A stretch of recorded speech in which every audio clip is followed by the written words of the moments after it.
Good evening, everyone. How are you? Take your seats. Nice to see you all. Nice crowd. I'm sure you're drawn here by the cover story on Straits Times this morning, where there's a beautiful picture of the Peranakan Museum. We had to hide the headlines from Peter because, in fact, the picture is about Night Festival, not about Peter Lee's lecture. So this morning at breakfast, we sort of hid the headline and said, "Oh, it's all about you, Peter. Please have a good time tonight." Yeah, wonderful.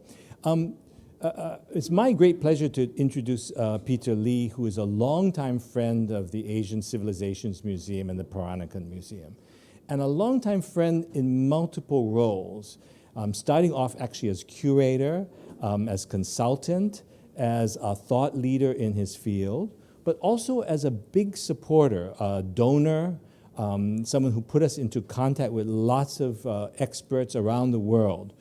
Major donation of kabayas, of Peranakan photographs, and he was instrumental in the gift of the Wee family's batiks that this exhibition is devoted to.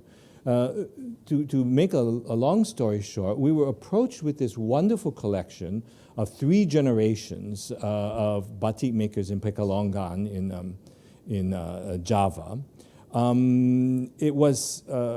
It took a little bit of convincing, but I was so enthusiastic about the whole thing because of Peter's recommendation for the importance of this collection. More than that, he has donated his own collection of this material to fill the gaps, to expand the remit of the collection, in many cases providing signed and dated works from particular years and examples that the family's collection was even lacking. So his added donation really clinched the deal for the family and really makes a complete collection. So we're very grateful to Peter Lee and for many different reasons.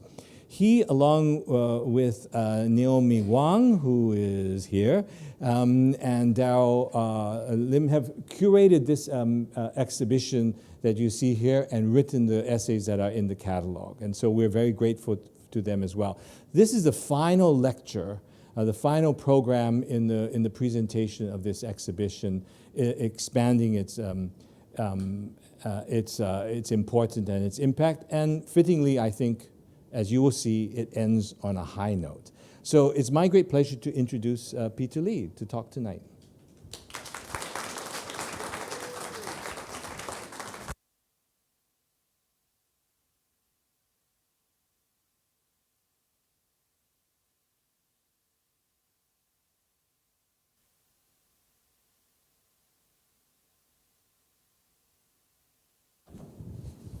Thank you so much. I mean, for those who might not know, Dr. Alan Chong is a former director of ACM and my great mentor.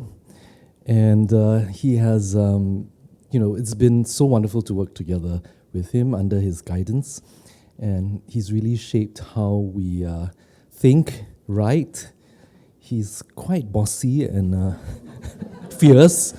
And some days I really hate him, but ultimately, I love him to death because he's really, I think, saved a lot of my essays. Thank you, Alan. May I sit down?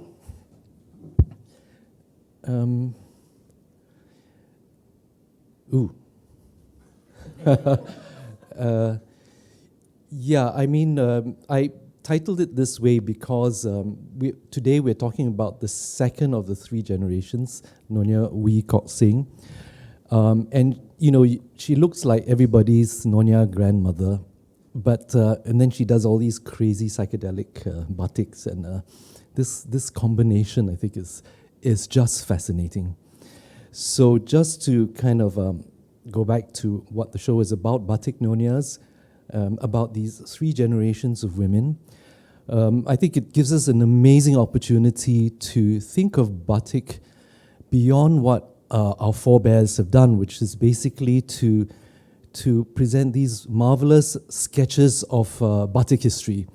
And since that's been done already, it's a good chance for us to dive deeper into the lives and careers of these people so that we have a much more three-dimensional understanding of the batik. And if you think about it, I mean, the batik industry is so huge. We are just looking at one family and 3 generations within a family.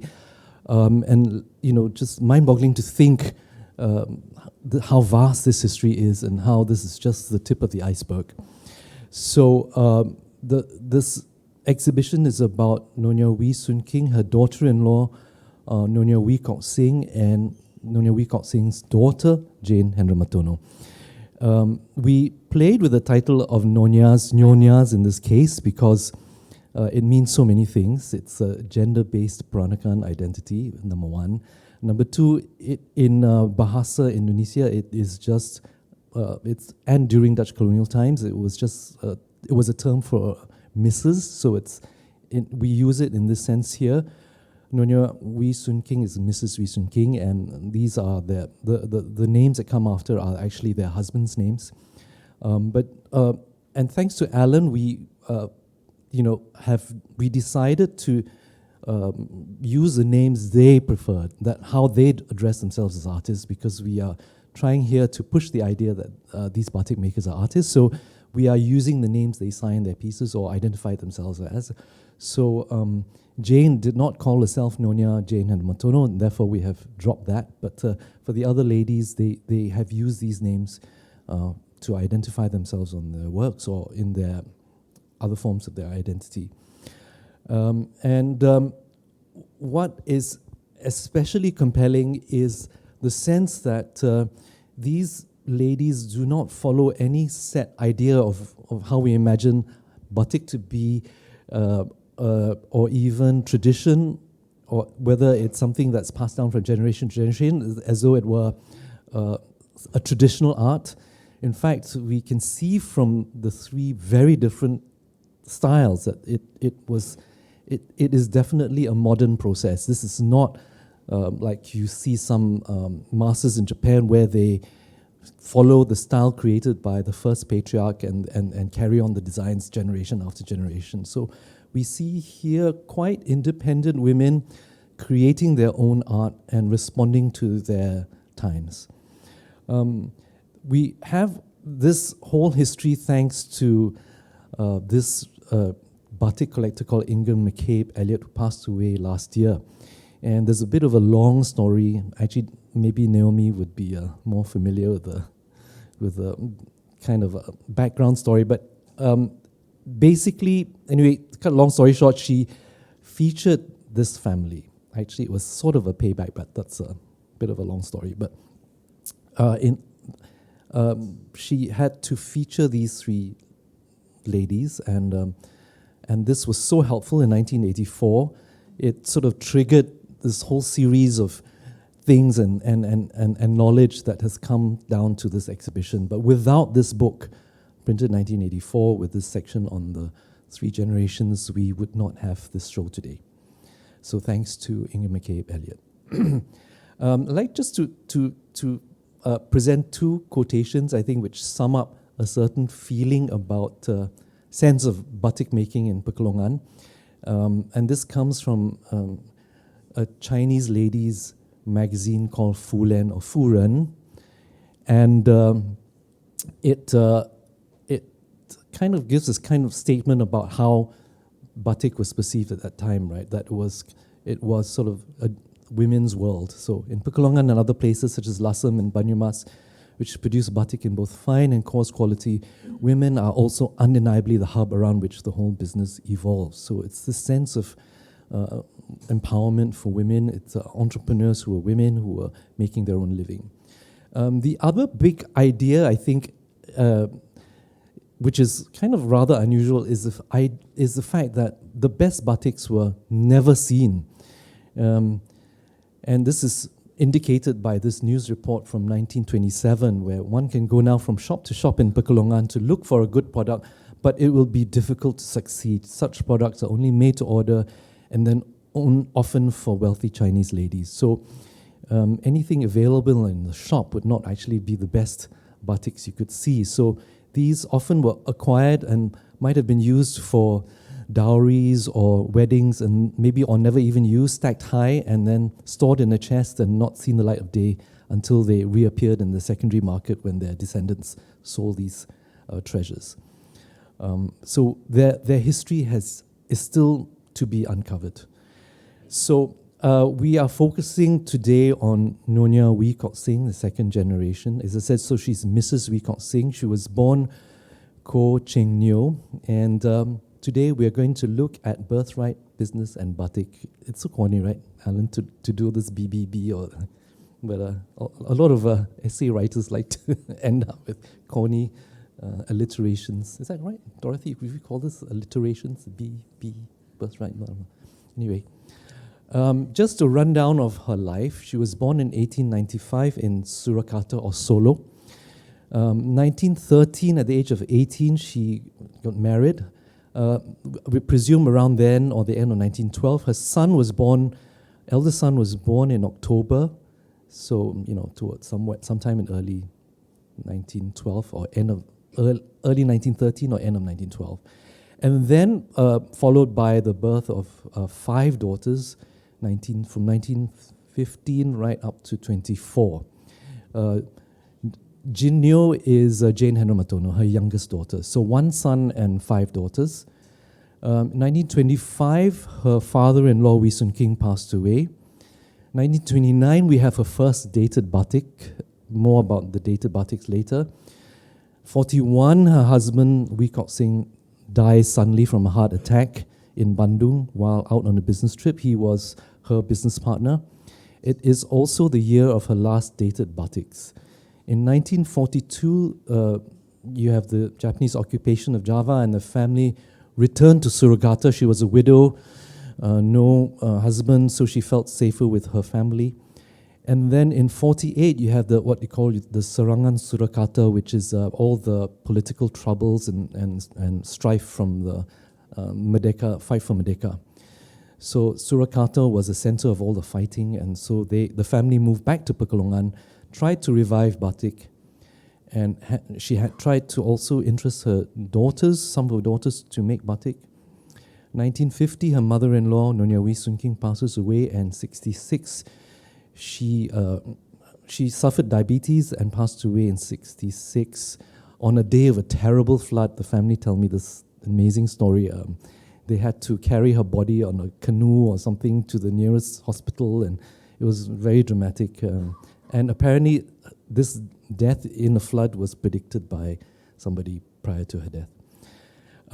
So she born in Surakarta. Her grandfather, Ko Tiang Han, was the lieutenant of the Chinese of Boyolali. Boyolali is kind of a regency outside Surakarta. He was already a 4th generation Peranakan whose ancestor Ko Ban Siu who died in 1806, arrived in Java in the 18th century. So this was a very old Peranakan family from Surakarta. Just out of interest, he's in his 60s in this, same age as you, Alan. But those days, they really look like Akong at that age. But he would have been in his 60s, right? I think. I mean, in the 1890s or so. Boyolali is the area marked out in red next to Surakarta. It's huge. It's 1,000 square kilometers. It's bigger than Singapore. The lieutenant would have been the lowest ranking of the Chinese ranks, the military ranks, right? You have lieutenant, captain, then major, lieutenant, kapitan, and mayor. Is that right in Dutch? Something like that. But anyway, there were 3 levels of Chinese officials in the Dutch East Indies, and lieutenant, I think, is the lowest. But anyway, he was an official. He achieved that rank sometime in the 1880s. These are pictures of her father, Ko Chin Hua, and her 4 brothers in Surakarta. And this is her father and mother in their sort of older years, in the 1910s. We have the first picture of her on the right, the taller girl, and perhaps one of the girls on the left. No one's really certain who that group is, but the The family lived in a very huge mansion in Surakarta in an area called Cokronagaran. And we have a sense of the kind of wealth and splendor of the house and all their lovely furniture at the background. Then this would be her in-laws, Lim Luan Eng, Mrs. Nyonya Oeij Kok Sing as a younger lady, and father-in-law Oeij Kok Sing from Pekalongan. They probably had some business connection with the coast, and this could have been in any area from textiles to bird's nests or herbal medicine, which they were all involved in.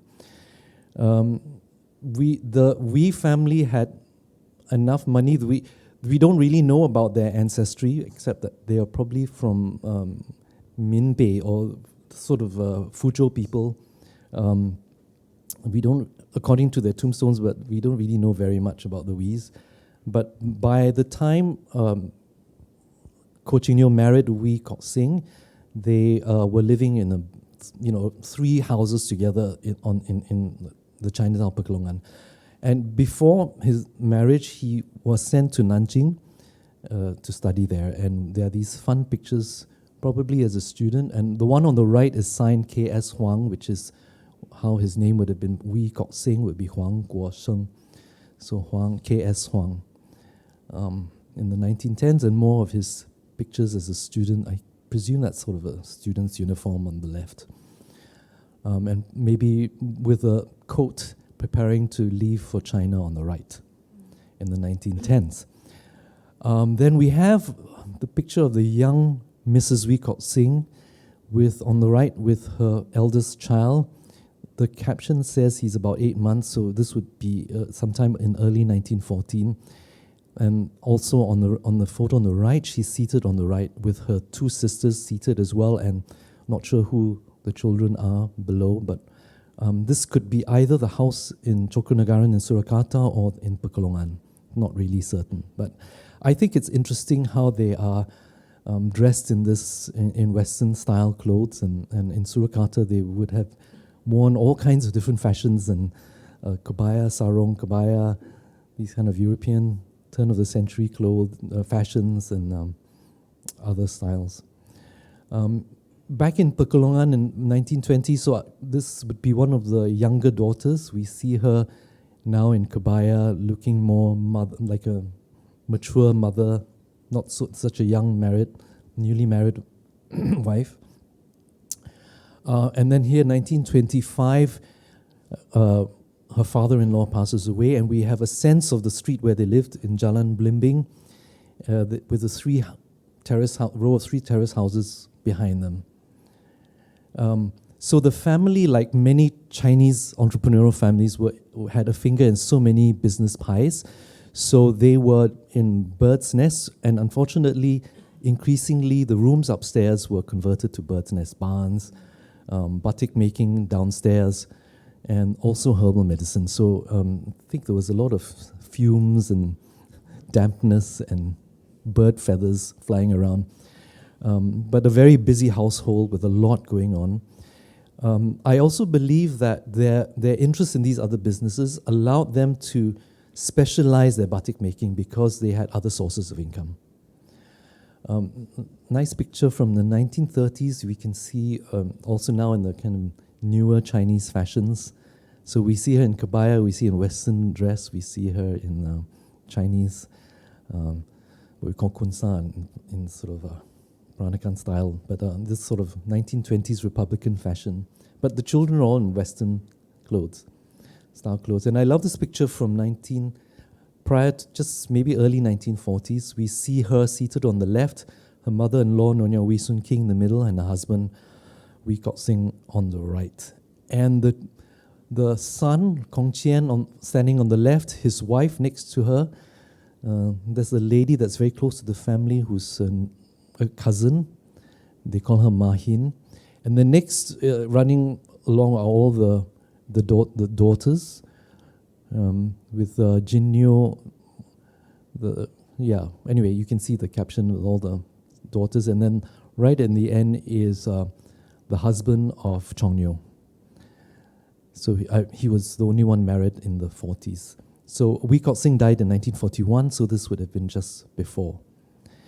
And this is a lovely, very poignant photo at his grave. And you can see Nyonya Oeij Kok Sing leaning against the tombstone and the daughters. And yeah, it's a very sad but lovely picture. Then here she is as grandmother, so her daughters start getting married in the late 40s. I think probably this would have been in Surakarta. So that's her mother-in-law, Nyonya Wee Soon King. That's her seated and with two daughters in these pictures and their husbands and children. Here in the 50s, she was retired by this time, and Jane, her daughter Jane, was mainly running everything. And she was living between Pekalongan and Solo, her hometown. And we see her just in sort of quiet, happy retirement. And this is probably one of the later pictures of her in the 1960s in the old house in Pekalongan with Jane and a grandson. So talking about Inger McCabe Elliott's book. So this book, Wolfgang Franke's Chinese epigraphic materials in Indonesia, came out in 1997. And because of Inger McCabe Elliott's book, the researcher discovered these tombs, and hence we have these pictures because the family can no longer locate the tombstones. And I just so happen to have, nerdy me has books like this. And flipping through it, I just had to check the section on Pekalongan cemeteries, and then, lo and behold, I found this. So it's Wee Soon King's tombstone as well as Oeij Kok Sing's. And it's very helpful because we can ascertain the Chinese names and everybody. And of course, the name of the ancestral village, which comes right at the top, it says Pi Feng or Pek Hong. There's the name of that village in Putian, that sort of area. Just touching on the ideas, the background of Peranakan entrepreneurs and the batik business in general, and just a few key points. The Chinese entrepreneurs were often involved in businesses that were not just Chinese, so they might have been selling other kinds of goods. So they could be Javanese goods or European goods or whatever, multicultural products. They could also sell a whole range of things, like a shop could have, I'll show you some funny mixture of things sold in one shop. And the other terrible thing that was so rife at that time, as soon as, it's still, like chicken rice shop opens and the competitor opens next door, that sort of thing. So this was also very rife at that time, copying somebody successful and counterfeits coming up and all that. So this is a lovely ad from a jamu or herbal medicine shop belonging to Ko Ching Nio's brother, Ko Kin. So it's Toko Ko KK. And he's selling a whole lot of Javanese jamu. And it says there, yang sudah terkenal kemanjurannya. So it's, these jamus which have proven or famous efficacy. And they're all kind of local Javanese types of jamu or herbal medicines. And it's so interesting to read below because it says, awas, be careful. Be careful of copies dengan yang tiruan, periksa betul kita punya merk. So be careful of fakes, please take note of our original label, right? So copies were such a problem in the industry. Yeah. So it says there, it's bukti yang kuat kita punya keluaran bedak dan param orang sudah coba bikin tiruan. So people have tried to copy our wonderful products. And then this on the left, this funny thing, a photographer and a denture seller. Yeah. So, you could have all kinds of weird combinations and nobody has any qualms of like, you can take a picture, fix your teeth at the same time. And this is, really the Chinese entrepreneurial spirit. And on the right, I think this is so fascinating. So this is an advertisement for Mangkunagaran court music. So this is the music that was sold like pop records in a Chinese store in Ketandan, which is Chinatown. This is an ad posted in a Chinese magazine called the Organ Chuanmin Gonghui of Surakarta from 1934. So although, this is a kind of Chinese Republican sort of thing, they are all deeply immersed in Javanese culture, listening to, Mangku Nagaran court music. Just for fun, I found this on YouTube. No sound. But can you kind of hear? So, Nyonya Oeij Kok Sing, sorry, this kind of needs a dreamy voice to talk over this, but she was very much into this kind of classic Javanese life. So it's interesting to think that the Peranakans at the time were immersed in this court culture as well. And if you are familiar with the batik maker Hajanogoro, Gotik Swan, he himself became such an expert in Javanese court culture. He was ennobled by the Sunan of Surakarta. So the Peranakans of Surakarta were so connected to court culture. Okay, so now back to the other topic of copies in Tiruan, right? So this wonderful quote from the Indische Courant gives a sense of fast fashion of, batik making and, the stress and anxiety of how as soon as you came up with your design, you'd be so terrified that somebody's going to copy it immediately, right? So if can we read this together? In Bandung, for example, some dealers of crayons, which they always receive from batik making principalities, notice that a certain type of batik is in great demand. Quick as a wind, they buy an example through an intermediary and send it immediately to their relatives in Jogja or Solo with a request to send a large quantity based on that model as soon as possible because they are saleable. All batik makers who receive such a request then start making the stamps or chaps with feverish zeal, after which the requested item is sent as soon as possible. Scores of the same type of batik fly from all sources to Bandung or elsewhere, with the result that within a very short time the market is flooded. So, if you were a designer, you'd be so stressed out by the fact that, a new design of yours would be very quickly copied. And, it didn't help that in Pekalongan, this small town, it did have its quarters, but everybody lived in close proximity to each other. So A is where Pintu Dalam is and the Wee family lived. B, to the north, is the main Chinese temple. So this was, quite an exclusive area. C is the famous bridge, Loji Bridge. Across now, if you go there, just across the bridge is the Batik Museum. D is an area called Bugisan, and at a certain point, Eliza van Soylen, Sudiro, the Javanese batik maker, and some other Chinese batik makers all lived together. So there were makers of different races living all there together. E, across the river, is the Heron Street, where the Dutch colonial kind of quarter was, and the residence weg, etc. G, which is parallel to A, is Keplekan, which is the high street where all the shops were. H, to the other side, is the Arab district, where all the Arab batik makers were. I is still also part of Chinatown, so A to I is where all the Chinese shops and businesses and associations were. And then J, then that square next to it, is the alun-alun of the Regent's Palace.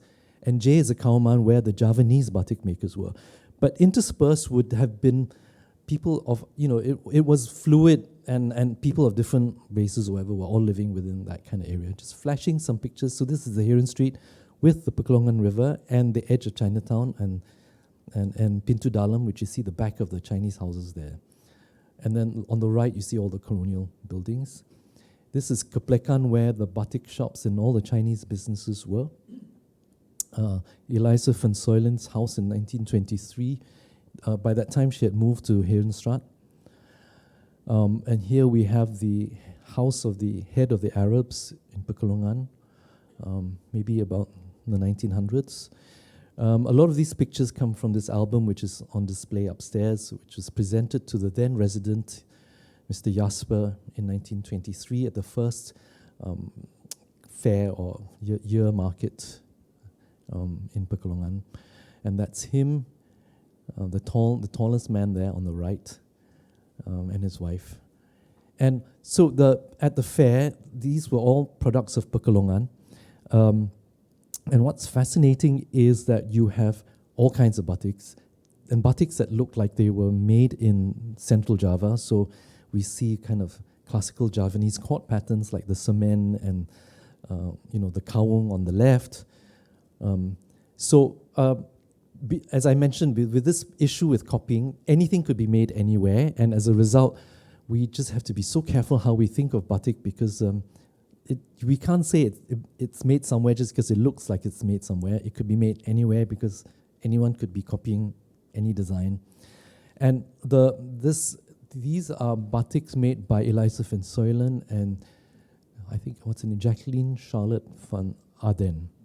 And they showed all kinds of styles, the Buketan style, and Javanese styles, Central Javanese styles. So this is Van Soylen's Buketan style. She's credited with creating this floral style. But again, you can see, so at this high level already, Van Soylen was making these repeat bouquets, but you can see they are repeats. And, in the age of copying and competition, the Chinese entrepreneurs tried to go a step further, which I will explain later. But just the sense that all kinds of batiks were being made at this style. This is more like the older traditional style versus the new Buketan style. So everything was possible in Pekalongan. At the fair, it was just interesting how the silver medal was won by the two Dutch Eurasian ladies. The bronze also for batik by the Eurasian lady. And then the remaining 116 received a diploma. And they were mostly Javanese and Arab, with only 10 Chinese batik makers. We have so much to discover about all these batik makers. We don't know anything about them. And this list even includes the region of Pemalang and Rembang. So these are local grandees. But the list is incredible, and we have all this work to do. By the 1930s, chemical dyes entered the market. Prior to this, of course, for natural dyes, it would take 30 days to dye a solid red for a batik, but it was reduced to 3 days with chemical dyes. And a lot of it was imported from Europe. You had agents bringing all this stuff in, leading by the 1930s to Peranakans writing recipe books on specific dye colors, etc. And the one on the left is a shop selling all this stuff from cottons to dyes. And so Pekalongan suddenly was was filled with all these businesses. This is just a fun list of, the kinds of qualities of cotton that was available in Pekalongan. And if you look at the top, it says, these are the cottons. So it's, from very fine halus betul to just halus, and then sedang, which is average, to kasar on the right, which is rough, and kasar murah, rough and cheap batik. So you had a full range of cottons which you could buy in Pekalongan. And also from this book, we find amazing references to synthetic dyes that were brought in by agents and for sale. And I just love this. So among Lim Boon Huat's recipes is this one to make batik kopi susu, cafe au lait batik, which might have been an interesting, difficult color to mix. Anyway, he shared the recipe. Lim Boon Huat himself is a very interesting character. We have his batik up there. But he also, if you look at the labels on the top, he also sold musical instruments. The long green and yellow label is for kind of a herbal balm. He was also a printer and a publisher. He had a library as well and all kinds of businesses. So in typical Pekalongan style, you just have a finger in every pie. So within this environment with everybody copying and stealing everybody's ideas, how do you kind of market yourself, right? So countering copying and counterfeit. So these were the ways. You had signatures. You would put stamps. You might add a copyright ink stamp, or you create designs that are so impossible to copy. So these were the responses to the stresses or anxieties of the batik market. So this is an example. So this is Nyonya Oeij Kok Sing's father-in-law's brother. So her father was Wee Soon King. This is Wee Soon King's brother, Wee Soon Kiam. He was also a batik maker in Pekalongan. Different business model. And here he is offering batiks from 1 gulden to 14. Quite a big price range. And he would send it cash COD, post Rambo is cash COD. And if you order above 300, you get free shipping. And he guarantees that, you know, that if it doesn't match your quality, you can, and if you can't sell the goods, you can return the stuff to him and get a refund or replacement. I mean, that's a super good deal. And we have one batik by him. So, you know, from 1 gilded to 14, obviously the quality can vary. So this is quite a nice quality one, which is on display upstairs. And then a slightly rougher quality. So interesting that, so some people had, you know, just didn't have one signature style. They, you know, they provided for every market. This is also an interesting character. His name is Tan Pin Hien. And this is a feeble attempt. He did this very beautiful design and he put this stamp on it saying, Dilarang tiru ini kembang. So, you know, feebly trying to tell you, don't copy my design. It was his form of putting his copyright stamp on his work. But look at this, what we call a banji or swastika design. It is so tiny, I don't know how the person didn't go nuts trying to do this background. Back to Nyonya Oeij Kok Sing, we start with her early forays. So she was amazing in terms of her work. So we're talking about trying to put your mark. So in her case, she literally put an ink stamp. And she did us a favor by being the only batik maker we know who dated her works. So with this old ink stamp, those of us of a certain age remember the rubber things that we took, swivel thing and stamp, and my father would be so irritated with me for making a mess of his ink pad or whatever. But here we see, for example, interestingly, she would sign her name Nyonya Oeij Kok Sing, but the ink stamp would just say Oeij Kok Sing, and this is the earliest date we have so far, 13 April 1929. The batiks of the 20s, like those made by Van Soilen, are characterized by that straight border at the top and the floral borders, or bu, they were called bu, on the bottom and on the sides. I think perhaps this is a strange quirk, but in the 1920s, with these very early examples, all her signatures are upside down. And whether this was just her kind of copyright or her style, I don't really know. But if you see, I've turned the picture around to make it readable. So it's on the top left, you can see, and you have to read it from the other way. And this is a characteristic of all her batiks from this era. So this, another one dated 12th May 29, also with the upside down signature.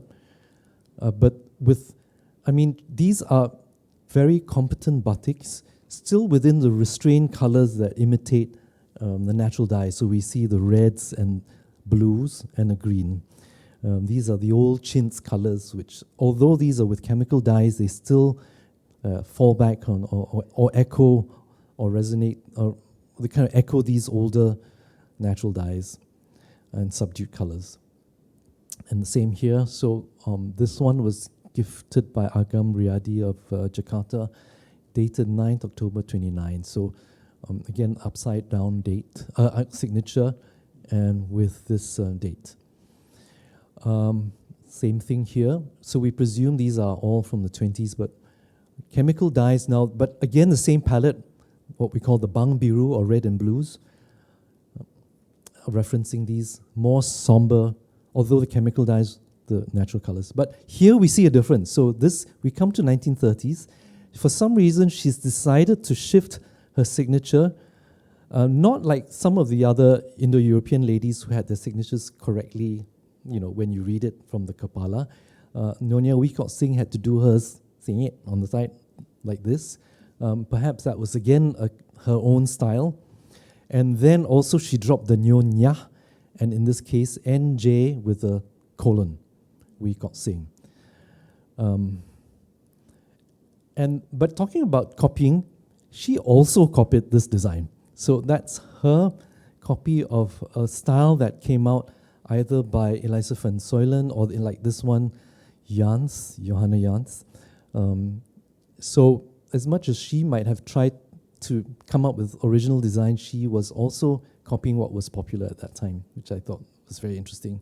So this interesting also how this design, so this is perhaps a Japanese inspired design that was kind of became popular in Europe in the age of Japonism, and then maybe came back to Asia through art magazines and then copied by batik makers, etc. So sort of design that goes all full circle.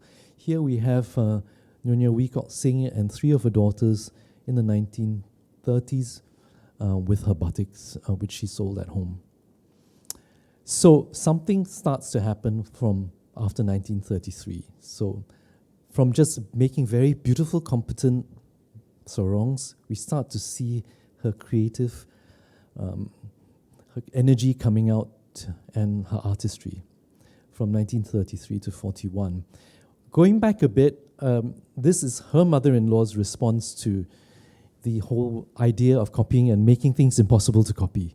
We go back to this this batik, which has, you know, a non-repeat, crazily this kind of ambiguous and very hard to read assembly of small motifs that don't go in any order. It's very disordered, and it's really much harder to design a disordered grid, motif within a grid than to just do a simple repeat. And just to show you, this kind of was a way to counter the standard. So for classical Javanese style, for the same jamblang pattern, you would have a regular repeat, as you can see here. These are classic chord patterns.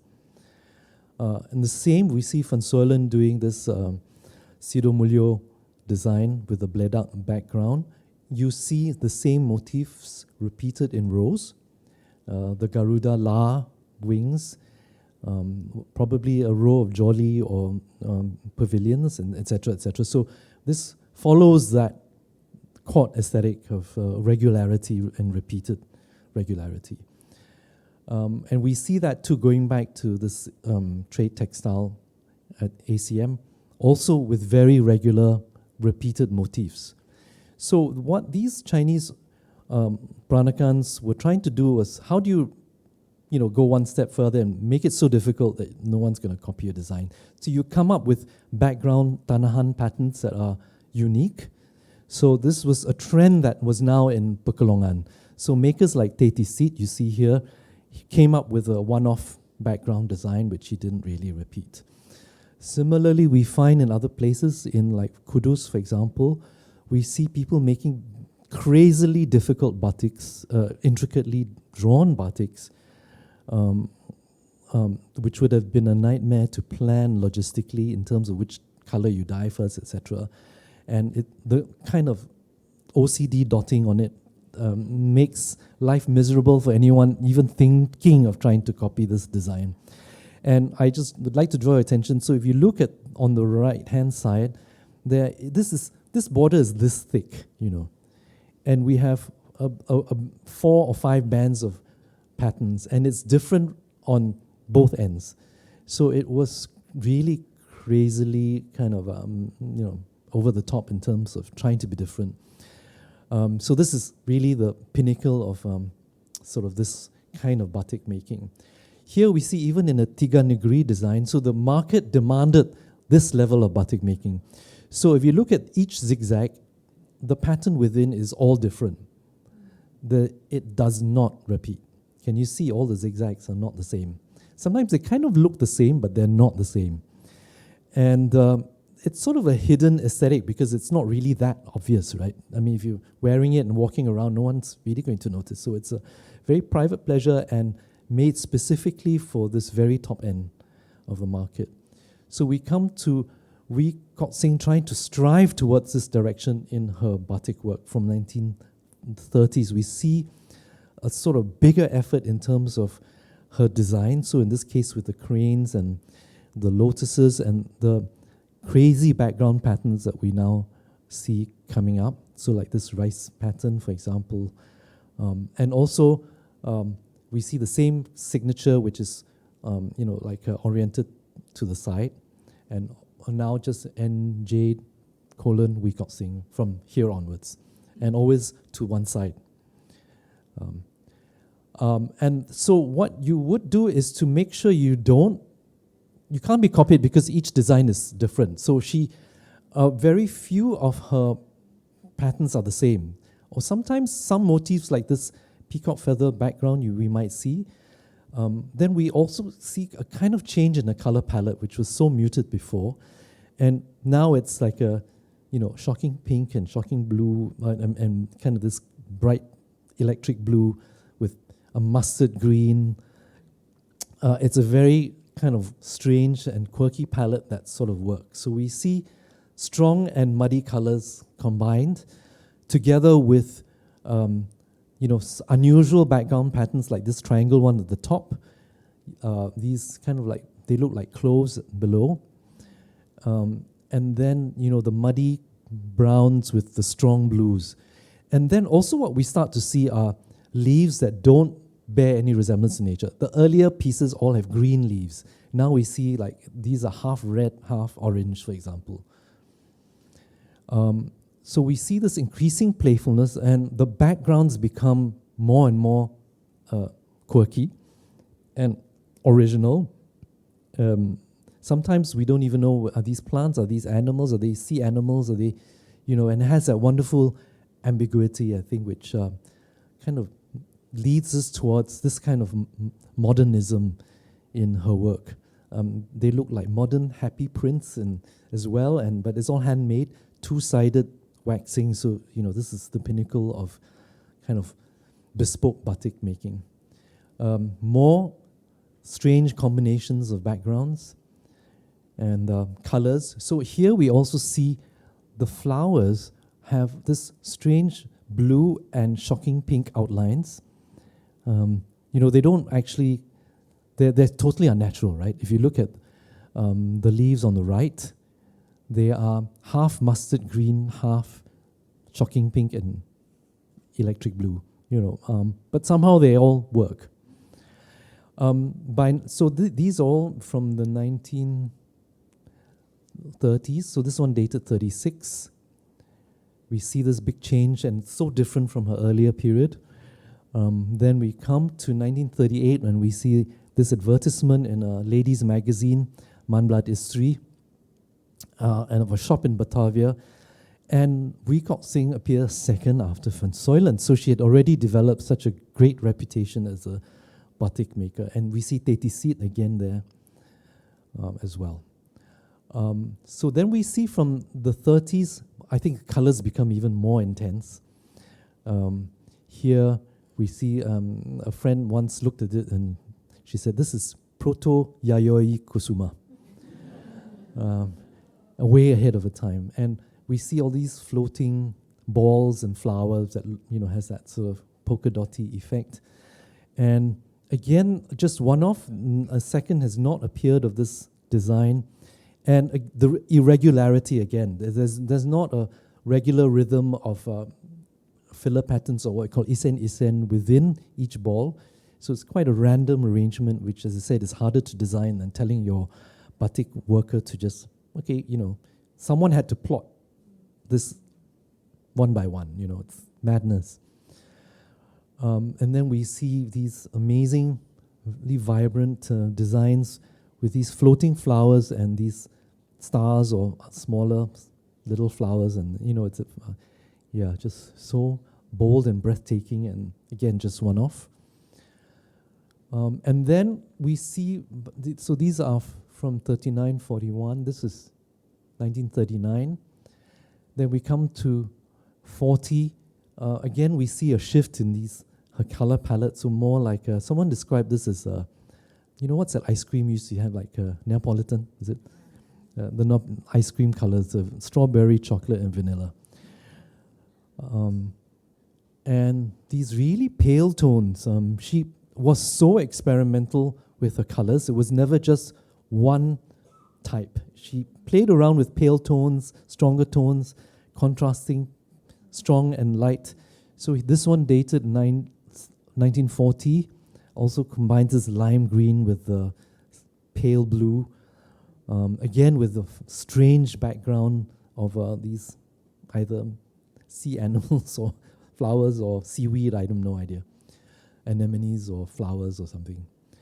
And more of these changing color palettes. So this piece is interesting. It's dated 30th March 41. Her husband dies the following month, but work still goes on because we have this one dated 19 May 41 after her husband passed away. And she still keeps working. And right towards the end, we see this change. So she's still evolving. So what has she done here? She's now tried to drop the isen from the flowers. So I think responding to bright, colorful printed clothes. And rather than calling herself Nyonya, we suddenly see these two examples where she calls herself Mevrouw after the Dutch for Mrs. And then the we she spells now with a Y. So this sort of suddenly appears in the late 40s. The one on the right is a hanging maybe for a Batik fair or something. And it is, I think, a depiction maybe of Mei Lan Fang, the opera singer, in this Tian Nu San Hua, the heavenly maiden scattering flowers. And that's why she's in the clouds and doing this ribbon dance and with flowers all around her in the sky, with lotuses below.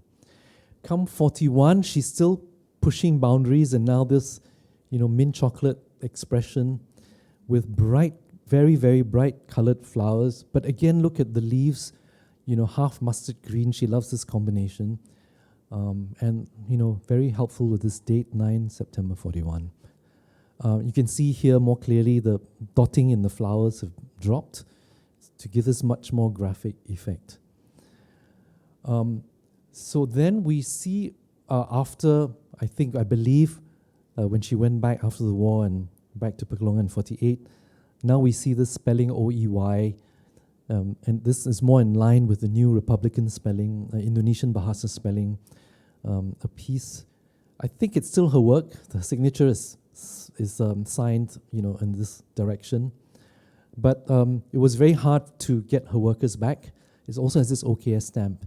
So different batik workers in the workshop, I don't think she could achieve that quality before. You see this break in the continuity with her older pieces. She was actually already considering retiring in the 1940s. She was in her 50s already, considered old in those days.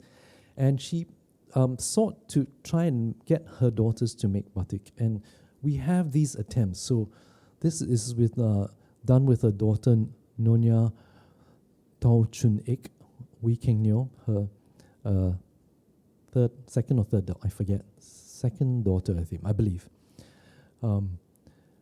An example from the 1940s, late 40s to 50s. I believe this is not signed by her because it's signed the correct direction. She would have signed it sideways.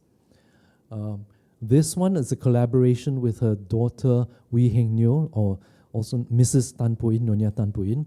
This, I believe, was done mostly by her. It's got the signature on the side. This one, not sure, another daughter, Wee Kek Liet, but it is so complicated. I do feel she was involved in making this piece. And whether it's her or not, it's interesting that her daughters or her, they try to keep her handwriting. That K is that same K that you see in Oeij Kok Sing. So this daughter moved to Solo and for some time produced batik there. And of course, her youngest daughter, Wee Jin Nyo or Jane Hendramatono, her husband was Lim Seok Hin. So here, as a young wife, she signed Oeij Kok Sing and Nyonya Oeij Kok Sing and Nyonya Lim Seok Hin. And because this is both signed in the right direction, I feel this is signed by her daughter, imitating the mother's handwriting. And of the four daughters, only Jane carried on, but that's the story that's been told by Naomi, and all the pieces are upstairs. So in just the closing kind of thought, so, this opportunity with the donation from the Hendra Matono sisters has allowed us to really go so deeply into these works and to really think of them not as traditional or static, but just as dynamic, ambiguous, evolving. It also opens up the possibility that we have so many other histories to uncover to really tell the batik story. And thank you very much. And I was going to say, this exhibition is here, but of course, you all know that.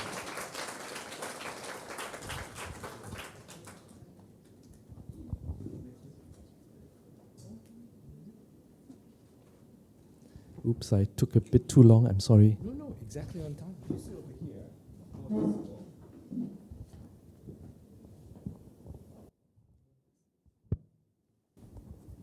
Thank you, Peter. Exhilarating romp through. Lots to see in the exhibition, which ends in a week. So the 31st of the month. So we've got another week to go. So have another look. I'm sure you've all seen it, but go and look again, because it's absolutely astonishing. I just want to I forgot to thank one of our sponsors, the main sponsor for the exhibition. So let me add my thanks now to White & Case for their generous support of the exhibition, making the catalog and the show possible. It's really wonderful. Is there a slide for me? Yeah. So 3 generations of batik makers. Not much in common between the 3 of them, as you said, Peter. But just to run through them again, you've seen some examples. This is, as I said, on the left, the first generation, Nyonya Oeij Kok Sing, done in the late 19th century. The dating of her work is not entirely clear. Traditional natural dye colors. It's a style that looks like several other batik makers from that time, especially from Java's north coast. And then the last generation is Jane Hendra Matono, who is really a modernist, taps into many different styles, right, Peter? Participates in the development of Indonesia's new national framework for art and creating a national batik style. Very, very interesting. But what's different about Nyonya Oeij Kok Sing? I think your talk very nicely shows that she's incredibly inventive. She distills flowers and animals and natural forms into unrecognizable beasts and patterns. And most impressively, she plays with color. The artificial dyes allowed every shade of green and brown and especially purple that range from bright to pale. She layers those colors against each other in a fascinating way. I mean, it strikes me that she's a different level of quality and talent from the people around her, not only the other Peranakan batik makers, but also very different from her mother-in-law and her daughter that she tried to train. How can you explain that? Is it a moment in time that just simply allowed her to do it with the availability of artificial dyes, or the availability of models from the international world, whether it's Art Deco or international design magazines that she had access to? Or was she just a more creative force than her family? I mean, I find it very interesting, as you say, that there's no family style. One almost wonders whether we do a show, 3 different shows, or one show of a family. I mean, it's easier to do one show, but how do you explain this? I mean, because there aren't letters or documents, or we don't know what she's thinking, what her philosophy of design is. So you're really free to speculate. Have you any thoughts on this? Yeah, I feel, another good comparison would be the very famous Wee Su Chun family of Kedung Wuni. So I should have shown some comparatives, but they were much more faithful to a house style. And I also feel, so it's not in every case that that this would happen but I think it shows a spectrum of what batik families were doing. So you have from people who are very faithful to not at all, and everything in between. But why that might have been possible for the Wee, as in the Oeij Kok Sing, as a Hendra Matono family, I believe might have been because they had other business interests. And so maybe the bird's nest was, the money churner or their bread and butter. So they could focus this, and work less, but on better products because they didn't need to sell so many, also because they had other sources of income. That, to me, is a very strong possibility. And the reason I feel why she could become much more experimental was that I feel the 1930s was when batik making really reached a kind of pinnacle in terms of crazy fineness, extreme fineness, and there were the buyers. So she was lucky at that point in time when there was, money around for Peranakan ladies still wanting to wear and pay good money for the most exclusive batiks. She had all these other businesses that could, allow her to just focus on making great art. In a way, maybe for her mother-in-law, it was less possible. It was also the age of chemical dyes, which gave her access to more colors to play with. So technically, she had more room to play with. She had more rich clients. And so I think everything matured beautifully in the 1930s. Poor Jane struggled with finding back the workers. So we can see even the later pieces by Nyonya Oeij Kok Sing, they're not so fine. So she also struggled with the workers, finding good, technically capable, excellent people. And then the whole political scenario changed, the whole style changed, and she was responding to all those things, and things moved so fast that for her, it was an amazing story how she caught up and managed to respond to all these changes.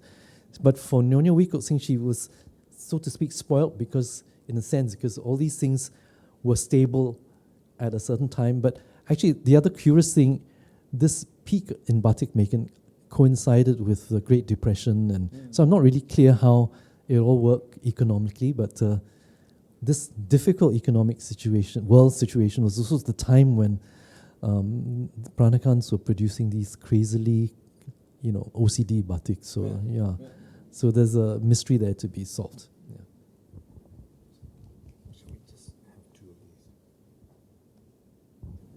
Can you hear me? Yes. Another curiosity, you talk about market forces playing an important role, sort of the socialist interpretation of the market. What's also curious to me is that the first generation, and actually Oeij Kok Sing, Nyonya Oeij Kok Sing too, they stop work all of a sudden.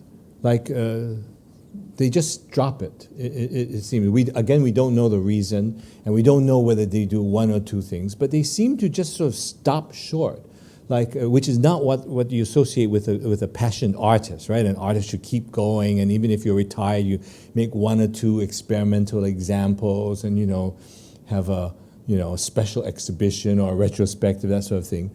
But they don't regard themselves in that way. They suddenly stop.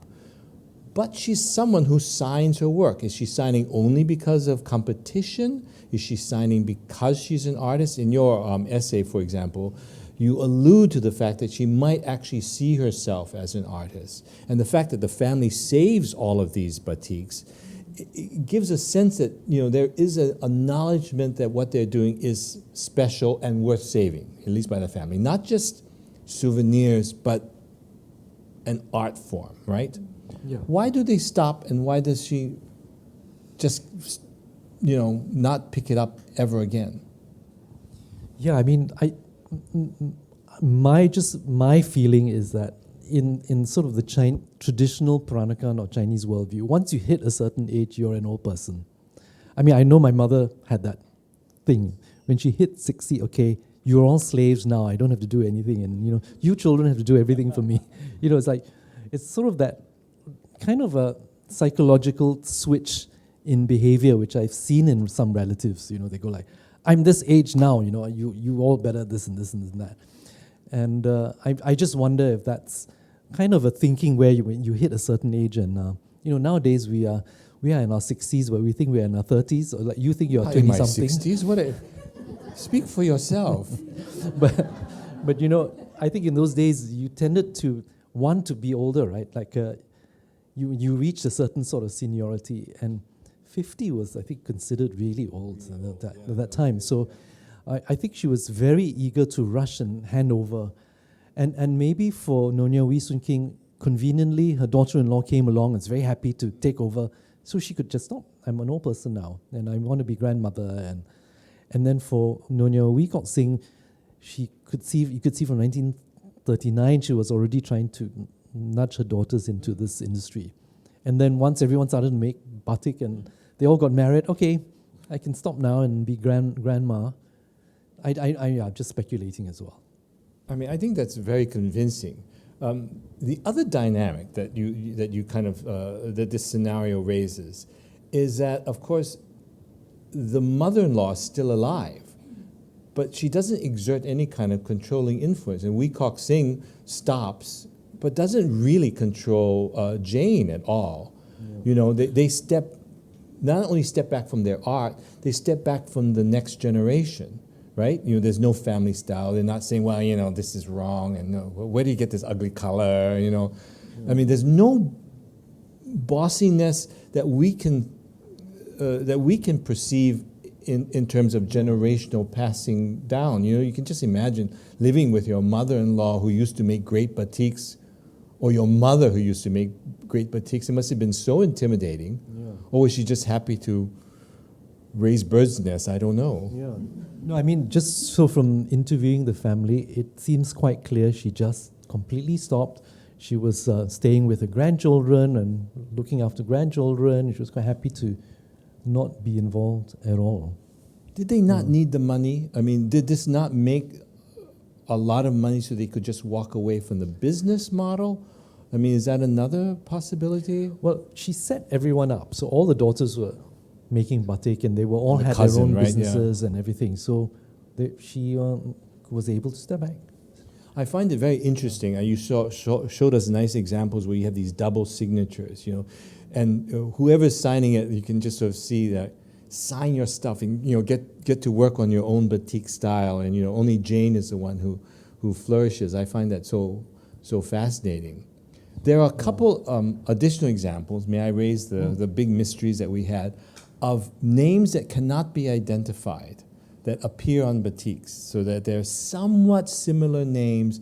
There are about 4 or 5 of them, and you suspected that they might be fake names or test names, for signatures. Yeah. Can you tell us a little bit about that? Because I know it's very speculative, but I find it fascinating. Yeah, so towards the end of her career and Jane's beginning, we see these weird things like Jane signs pieces Kudus when she's from Kudus is another town, and they're all made in Pekalongan, and but they're made in the Kudus style. So there seems to have been this shift in branding of batiks, and it seemed no longer necessary to be truthful to where the pieces were made. And in the 1950s and 60s, we see this more and more. So, for example, there are many batiks signed Demak, and they were all made in Pekalongan. And for some reason, they all signed Demak. We see that signed Kudus. Then Kedung Wuni, because the Wisuchun family became very famous, there were a few cousins who all made very, very fine batiks. So Kedung Wuni had a reputation. Then Pekalongan people just, added Gunung Wuni, even though, just to market.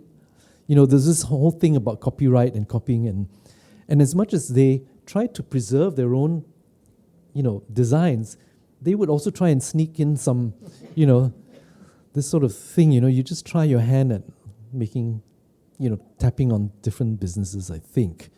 So yes, there are these strange names which are combinations of her different children's names, and it was all very weird. So, and the donors, the three daughters of Jane Hendramatono, didn't really have an answer why there are all these weird names. But we do see fake names on batiks quite often in wrong towns, and that's obviously Other all makers is what you mean, and sometimes we see Gunung Wuni completely spelled wrongly, or There's you know, one, yeah. The catalog, yeah.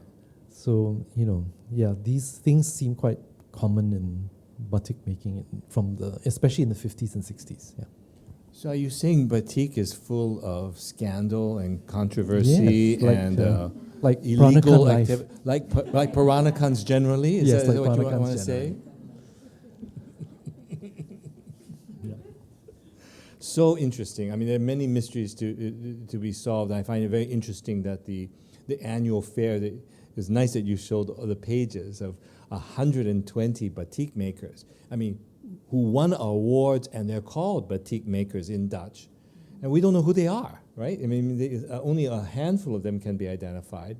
And Nyonya Oeij Kok Sing is not on the list. Yeah. So she didn't participate in the annual fair. Yeah.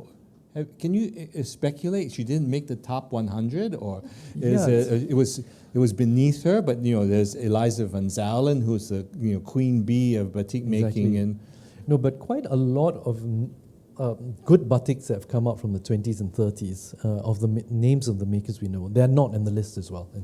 oh, okay. So I'm not sure how. So So maybe this there is a were snapshot factions. I'm not sure.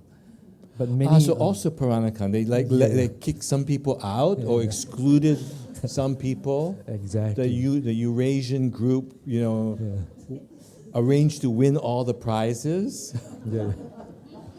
That sort of thing. That sort of I thing. mean, probably because there were many. I was curious why some very, very good batik makers we know from Pekalongan were not in the list. I find it just so curious that her creativity wasn't rewarded in this annual market, this annual fair, which was a selling fair, and they got recognition in that sense. And this is the kind of fair that took place all over the world, showing off local wares. This is what fairs were about in those days, right?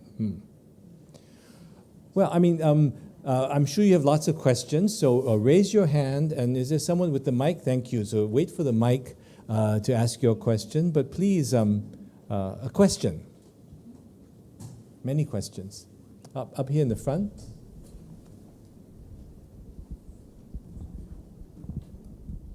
So we were just discussing that perhaps were they super exclusive, so they didn't really get out into the market in the way perhaps that artisans' works were done, or did they not really sell? Did they just keep these as one-offs for themselves? Because there seems to be so much that you've collected from them that they kept.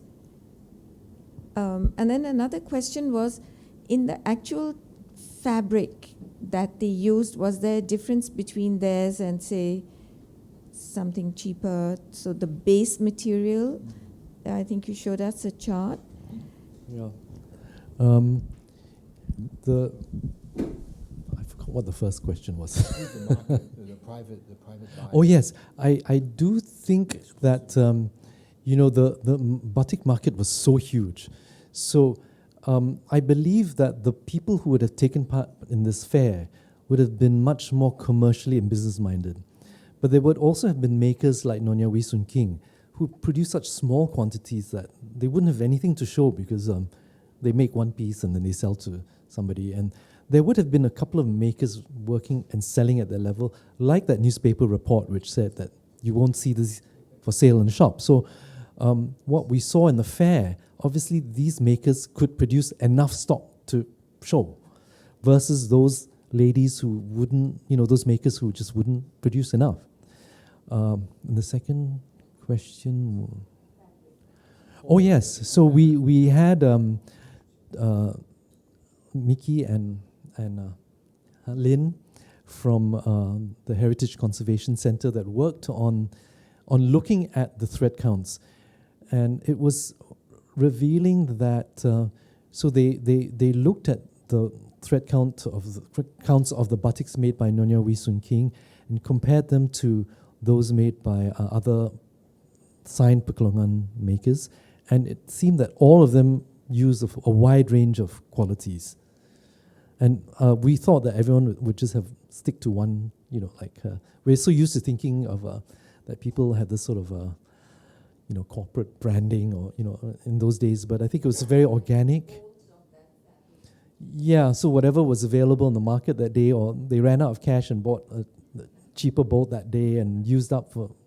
So it was not consistent, but still it seemed to be a range. But I thought what was interesting was that the lowest range was still higher than what is considered top range in Pekalongan today in terms of primissima. Yeah, the lowest range, right? She showed in the chart was... It never gets rough cotton. I mean, all the cotton is machine made from Europe that we analyzed.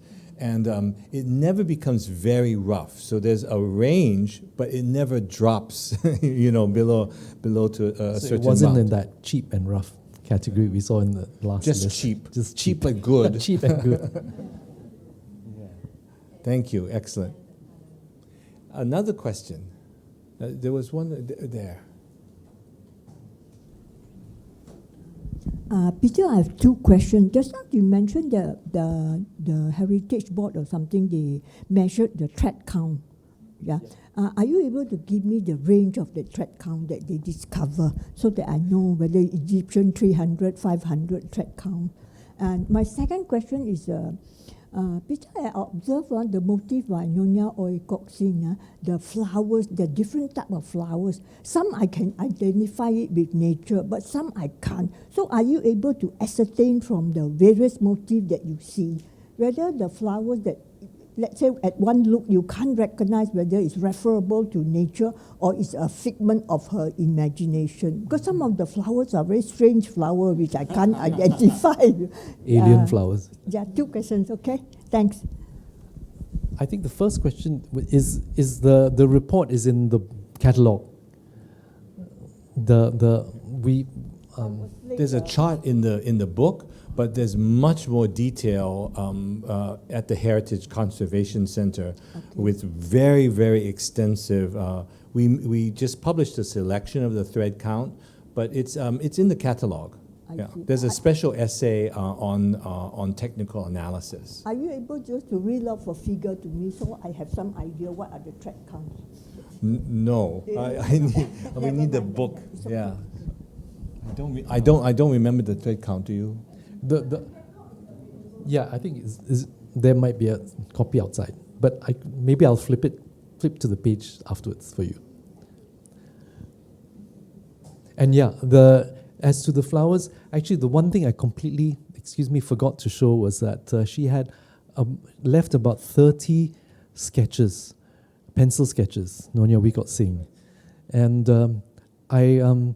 this is my dementia, I was so excited to find them and photograph them, and I completely forgot about them after doing it. So I didn't mention them in the book at all, although I have all the pictures. And he scolded me these are so amazing. And we managed, and we even included one in the show. But they are very beautiful. She was an amazing artist. And that is worth studying, and I think also looking at whether they really are real flowers or imaginary. But she was a very good drafter. This shows that there was a process and a preparatory step to get to these imaginary flowers. I mean, whether they're real or not is an open question for speculation. But she was drawing them out, and these. You really ought to write an article publishing these drawings because they're quite amazing. There's one upstairs in the show, done on pencil drawing thin on paper, like a greaseproof paper or something, right? So they might have been traced from something else. That's No, I think they're meant to be traced onto the yeah. batik. I see. Yeah. Another question. Anything? Anybody else? Comment?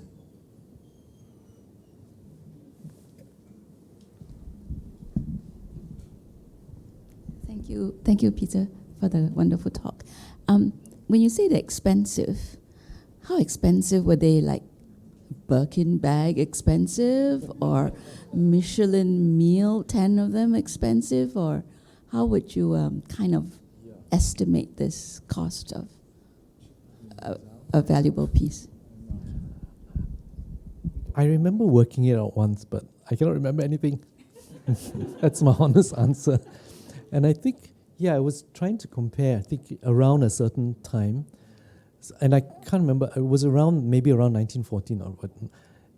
I think there were advertisements for Fensolens that were like 30-something guilders. And while we Sun Kiam was selling them for 1 to 14, right? Just now we had the ad. No, couldn't see any. Yeah, prices for. There's a single documented price for Nyonya Oeij Kok Sing. Van Zalen would be the high end of the market. I remember 30 as well. Yeah. And the cheap. Yeah.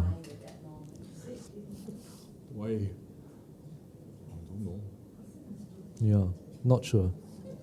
But I No idea, remember. Sorry.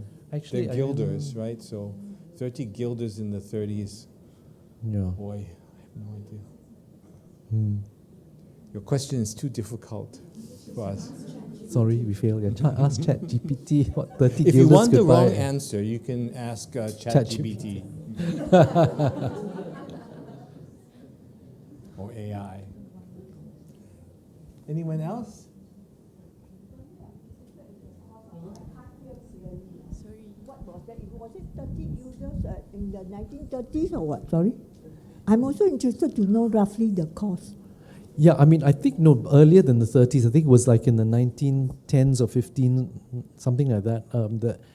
I think there was a note about Fenso Island selling batiks about 30-something guilders. Yeah, 35 guilders or something. Because you mentioned a number of times, because they are very old batiks, and it seems that they made a lot of money. Nyonya Oeij made a lot of money. So my friend and I were wondering, how much is it at that time?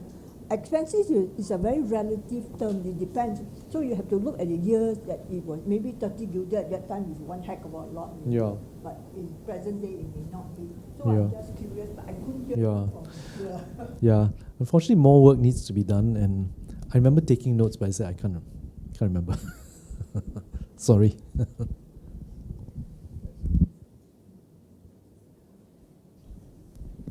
Thank you, Peter, for a great talk. I just want to ask about the background, which you said was very intricate.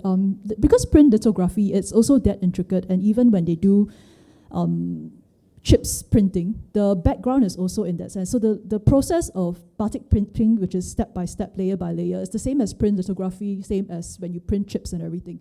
So do you see similarities in terms of these art form being translated into the tech arena, and whether it's a way of copywriting, because you want to make it exceptionally difficult so that it cannot be copied in that sense. So do you see a link in that? And then another thing was actually about the Lee & Co. Photo studio, which you said has no link to dentures, but actually, if you realize at that time, a lot of people actually lost a lot of their teeth. So the dentures actually provide structure to the face, because otherwise you can't see the lips when they photograph it. So there's actually not just a cosmetic purpose, but aesthetically it's meant to help the person the wearer look a bit more presentable. And they don't smile, so it's not for the teeth, but it's just for the structure. The reason I say that, because my first cousin's actually she's a dentist, so she has told me this before. Yeah.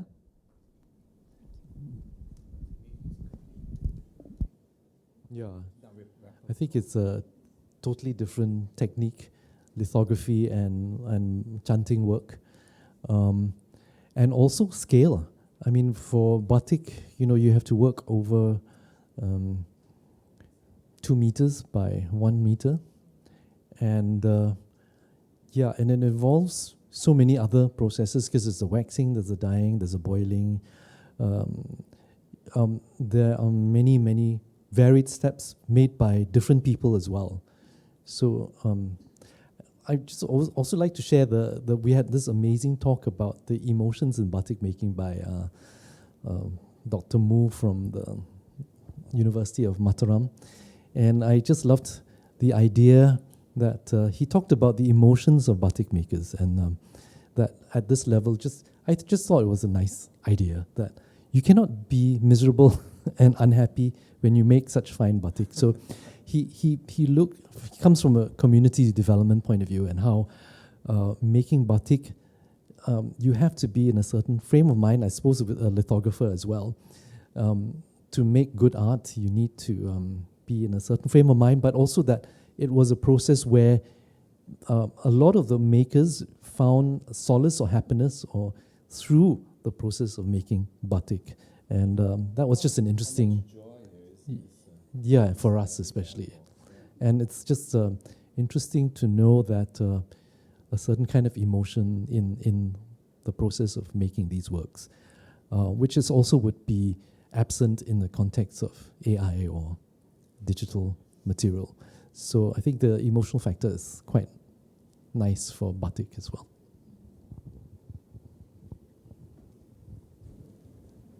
Any other? We have time for one more question. One more? One more. Clem, you have a question for us? No? Well, I mean, let's join in thanking Peter for a wonderful talk, a wonderful show. Thank you all for coming.